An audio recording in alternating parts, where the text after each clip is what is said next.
Good day. I'm sorry to get to you so late in the week. Usually I have recorded the reflection by Monday or Tuesday, but this week we had some computer issues. We're moving closer to the end time of the liturgical year. We're now on the 33rd Sunday of ordinary time.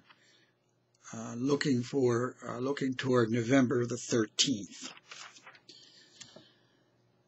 This is certainly an end time reading, giving us a sense of where we should be going in our lives. He starts off, a man going on a journey called in his servants. So he's the one in charge. He has servants. And entrusted his possessions to them. The servants have in their possession what belongs to their master, but to use in such a way that in the end, their use shows that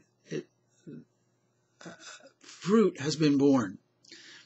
That some usefulness, that they have exhibited some usefulness, that they have gained something for the master in the end.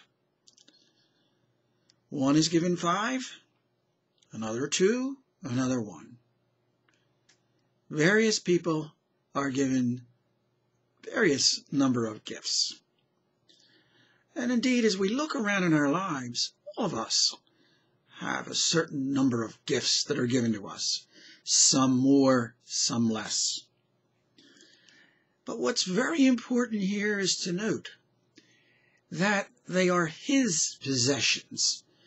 The gifts that we received are still God's possessions.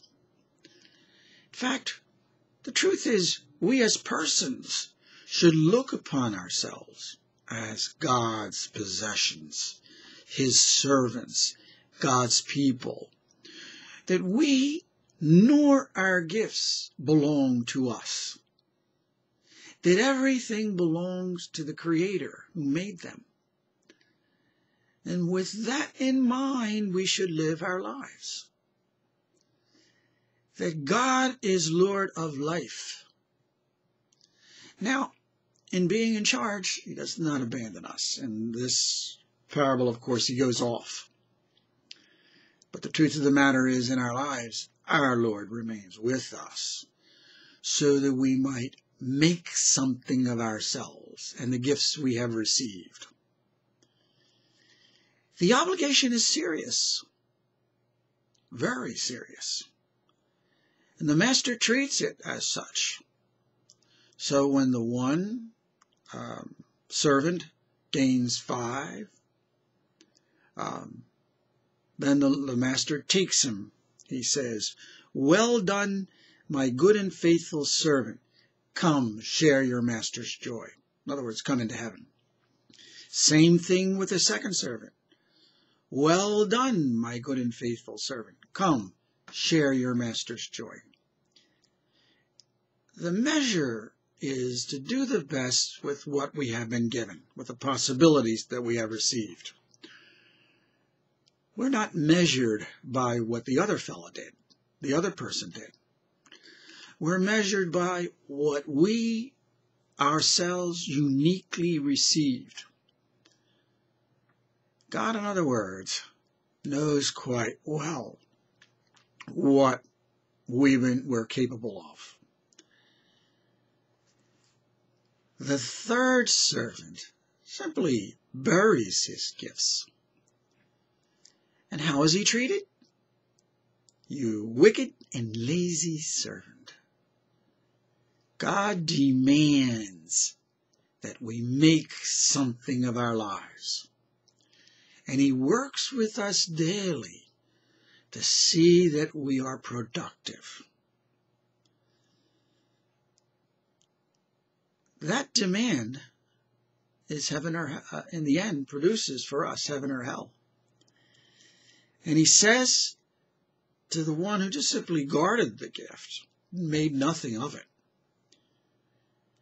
and throw this useless servant into the darkness outside, where there will be wailing and grinding of teeth. That's a serious obligation that we've been given. Life, the life that we have been given, and its gifts, connote, demand that we do something fruitful with them. It's his possession. Not to come back to that.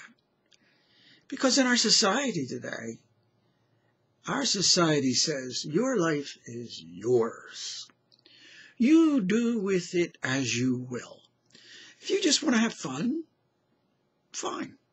If you want to throw it away, waste it, not achieve anything, no problem. It's yours. But that's not the way God looks at it. With the life he has given to us, we have a duty, we have an obligation to make the best of it in God's eyes. Fathers don't think we're doing well. They made themselves into judges, and it really doesn't matter much. The one we have to please is the Lord, and the Lord only. God bless you, and God bless you always.